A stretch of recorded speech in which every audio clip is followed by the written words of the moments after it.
রমাদানের দিনের বেলা সবচেয়ে বড় আমল হলো রমাদানের রোজা, আর রাতের বড় আমল হলো তারাবির নামাজ।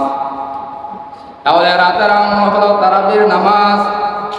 এই তারাবির নামাজ নিয়ে যদিও আজকে আমাদের বাংলাদেশে মারামারি, যত পিটাপিটি চলতেছে এই তারাবি নিয়ে, কেউ বলে 8 রাকাত, কেউ বলে 20 রাকাত। তারাবির নামাজ আমরা আদায় করবো 20 রাকাত। কোথায় থেকে পাইলাম? নবী করিম সাল্লাল্লাহু আলাইহি ওয়াসাল্লাম জীবনে তারাবির নামাজ পড়েন নাই। নবী করিম সাল্লাল্লাহু আলাইহি ওয়াসাল্লাম জীবনে তারাবির নামাজ পড়েন নাই। তবে হ্যাঁ, শেষ বছরে, যে বছরে তারাবি রমাদান পাইলেন, এরপরে আর রমাদান পান নাই, ওই শেষ বছরের তারাবি রমাদানে নবী করিম সাল্লাল্লাহু আলাইহি ওয়াসাল্লাম শেষ দশকের 3 দিন তারাবি নামাজ আদায় করলেন। 3 দিন আদায় করলেন, তাও একে এক আদায় করলেন, নামাজ জামাতে পড়েন নাই। এই নবীজির জীবনের মধ্যে শেষ রমাদানের শেষ দশকের 3 দিন নবীজি তারাবি নামাজ আদায় করলেন, কিন্তু জামাতে হয় নাই। তার কারণ হলো, যদি আল্লাহ তাআলা জিবরাইল পাঠিয়ে দেন আর তারাবির নামাজ যদি ফরজ করে দেন, আমার উম্মতের জন্য কষ্ট হয়ে যাবে। এই জন্য জামাতে পড়েন নাই। হযরত ওমর রাদিয়াল্লাহু তাআলা আনহু খেলাফত পাওয়ার পরে এবার সিদ্ধান্ত নিলেন যে আমরা তারাবির নামাজ আদায় করব। যেহেতু এখন আর নবী নাই, জিবরাইল আসবে না, ফরজ হবে না। এবার হযরত ওমর রাদিয়াল্লাহু তাআলা আনহু সাহাবাইদেরকে নিয়ে বৈঠকে বসলেন। বসার পরে অনেকক্ষণ কথাবার্তা বলার পরে এবার শেষ একটা সিদ্ধান্তের মধ্যে আসলেন। ওমর একটা সিদ্ধান্ত করলেন, এই রমাদানে আমরা তারাবির নামাজ পড়ব। এই রমাদানে তারাবির নামাজ পড়ার জন্য ওমর রাদিয়াল্লাহু তাআলা আনহু এবার 4টা সিদ্ধান্ত দিলেন। 1 নম্বর সিদ্ধান্ত হলো তারাবির নামাজ হবে পুরা রমাদান। 2 নম্বর সিদ্ধান্ত হলো তারাবির নামাজ হবে জামাতে। 3 নম্বর সিদ্ধান্ত হলো তারাবির নামাজ হবে মসজিদে। 4 নম্বর সিদ্ধান্ত হলো তারাবির নামাজ হবে 20 রাকাত। তাহলে ওমর রাদিয়াল্লাহু তাআলা আনহু 4টা সিদ্ধান্ত করলেন। এবার 1 নম্বর সিদ্ধান্ত করলেন যে তারাবির নামাজ হবে পুরা রমাদান। 2 নম্বর সিদ্ধান্ত করলেন তারাবির নামাজ হবে জামাতে, একা নয়। 3 নম্বর সিদ্ধান্ত করলেন তারাবির নামাজ হবে মসজিদে, ঘরে নয়। 4 নম্বর সিদ্ধান্ত তারাবির নামাজ হবে 20 রাকাত।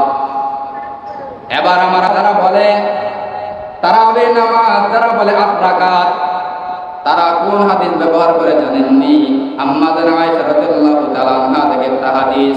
আম্মা জানা আয়েশা রাদিয়াল্লাহু তাআলা আনহা বলেন, নবী করিম সাল্লাল্লাহু আলাইহি ওয়াসাল্লাম প্রতি রাতে শেষ রাতের মধ্যে নবী করিম সাল্লাল্লাহু আলাইহি ওয়াসাল্লাম প্রতি রাতে শেষ রাতের মধ্যে 8 রাকাত নামাজ আদায় করতেন। ওই নামাজটার নাম হলো তাহাজ্জুদের নামাজ। তাও পুরা বছর গ্যাপ দিতেন না। তারা বলে নবীজি 8 রাকাত নামাজ আদায় করছেন, ওইটা হলো তারাবির নামাজ। না, তাদের যদিও হাদিসটা সহিহ, কিন্তু এক জায়গার হাদিস অন্য জায়গায় নিয়ে ঢুকাইয়া দেয়। এরপরও যদি তর্ক বিতর্কে আসো, আমি বলি, তুমি বলবা আমি 20 রাকাত মানি না। তার কারণ কি? তার কারণ হলো নবী বলেন 20 রাকাত পড়ার জন্য। 20 রাকাত পড়ার জন্য বললো নবীর সাহাবী উমর। এই জন্য উমরের কথায় মানি না। উমরের কথা মতো আমি 20 রাকাত পড়বো না। তাহলে আমার প্রশ্নের জবাব দিয়ে যাও যে তারাবির নামাজ রমাদান মাসে পড়ার জন্য তার হাদিস কোথায় থেকে পাইলা? রমাদান মাসে তারাবি মসজিদে পড়বা, তার দলিল কোথায় থেকে পাইলা? রমাদান মাসে তারাবি জামাত হবে, তার দলিল কোথায় থেকে পাইলা? তাহলে 3টা তুমি উমর থেকে 3টা সিদ্ধান্ত মেনে নিতে পারলা, 4র্থ নম্বরে মেনে নিতে পারলা না কেন? উমরের সিদ্ধান্ত অনুযায়ী প্রথমটা মানলা নামাজ হবে পুরা রমাদান, এরপরে সিদ্ধান্ত মানলা নামাজ হবে জামাতে, এরপরেরটাও মানলা নামাজ হবে মসজিদে। 4 নম্বরে গিয়ে কেন মানতে পারো না? আমার যদি মাথা মাথায় সমস্যা থাকে তাহলে 6 রাকাত করে চলে যাও, আপত্তি নাই। তুমি 12 রাকাত করে চলে যাও, কোনো আপত্তি নাই। 6 রাকাত তুমি তারাবি পড়ার পরে তোমার টেলিফোন আসলো বাড়ি থেকে, তোমার মা অসুস্থ, তোমার সন্তান অসুস্থ, তুমি চলে যাও। বাকি রাকাত আল্লাহ তাআলার হক, আল্লাহ চাইলে মাফ করে দিবেন, মাফ করে দিতে পারেন।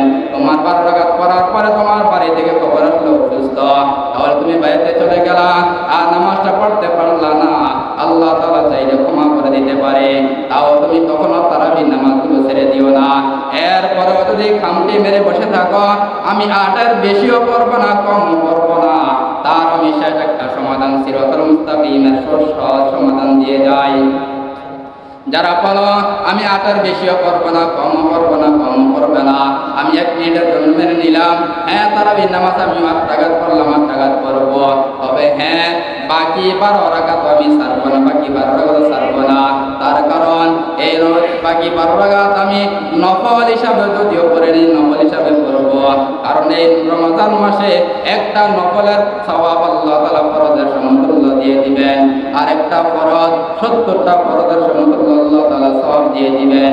তাহলে আমি এই পরিমাণ সওয়াব পাওয়ার পরে, এই পরিমাণ মর্যাদা পাওয়ার পরও আমি কেন নামাজ বাকি দিব? তাহলে আমরা নফল বলেও চালিয়ে দিব, এরপর আমরা বাদ দেব না, কমাইতে আমরা রাজি নাই, কমাইতে আমরা রাজি নাই। কারণ আল্লাহ তাআলার কাছে এই রমাদানের প্রত্যেকটা আমল আল্লাহ তাআলার দরবারে অনেক দামি, অনেক দামি। এই জন্য রমাদান মাস পাওয়ার পরে এই রমাদানের দিনের বড় আমল হলো রমাদানের রোজা, আর এই রমাদানের রাতের সবচেয়ে বড় আমল হলো তারাবির নামাজ। বড় আমল হলো তারাবির নামাজ। আমরা তো রোজা রাখি কিন্তু তারাবি নামাজ আদায় করতে চাই না, আদায় করতে চাই না। ও নবীর উম্মতের দল, কেন আদায় করতে চাও না? কারণ এই সুযোগটা তো আর তুমি পাইতেও পারো না, আর হয়তো সামনে বেঁচে থাকলে পাইবা, আর না হয় পাইবা না, পাইবা না। ও যুবক, চিন্তা করে দেখো কত মানুষ মারা যায়, কত যুবকেরা মৃত্যুবরণ করে দুনিয়া থেকে চলে যায়, যদিও করে হাত চিন্তা করে দেখো এই দুনিয়া থেকে বেশিরভাগ যুবকের মৃত্যু, বেশিরভাগ যুবকের মৃত্যু বেশি হয়। অ্যাক্সিডেন্টে যুবকের মৃত্যু, মহামারীতে যুবকের মৃত্যু, অ্যাক্সিডেন্ট বিপদ বিভিন্ন রোগ বালাইতে তাও যুবকের মৃত্যু বেশি হয়। দৈনিক যুবকের মৃত্যু হইতেছে, মৃত্যু হইতেছে, তোমার মৃত্যুটাও হয়ে যেতে পারে। তাহলে রমাদান মাস পাইলাম, দিনের বেলা রোজা রাখবো, রাতের বেলা তারাবি নামাজ আদায় করবো, পাকে পাকে নফল ইবাদত করবো, ইবাদত করবো, বেশি বেশি কোরআন তেলাওয়াত করো বান্দা। কারণ আল্লাহ তাআলা রমাদানে কোরআন নাযিল করলেন, এই রমাদানে কোরআন যদি তেলাওয়াত করতে পারো, ও যুবক মুসলমান, বেশি বেশি নামাজের মধ্যে লাগিয়ে দাও। কারণ নামাজের মধ্যে কোরআনের তেলাওয়াত যত বেশি শুনবা তত বেশি সওয়াব পাবে। অন্যান্য মাসে যদিও 1 হরফের বিনিময়ে আল্লাহ তাআলা 10 নেকি দিয়ে দিতেন, এই রমাদানে আল্লাহ তাআলা একটা আমলের পরিবর্তে বিনিময় আল্লাহ তাআলা 10 থেকে 700 গুণ পর্যন্ত বাড়িয়ে দেন। তাহলে এই রমাদানে কোনো আমলকে ছাড়া যাবে না, কোনো আমলকে ছোট মনে করা যাবে না। তাহলে কোনো আমল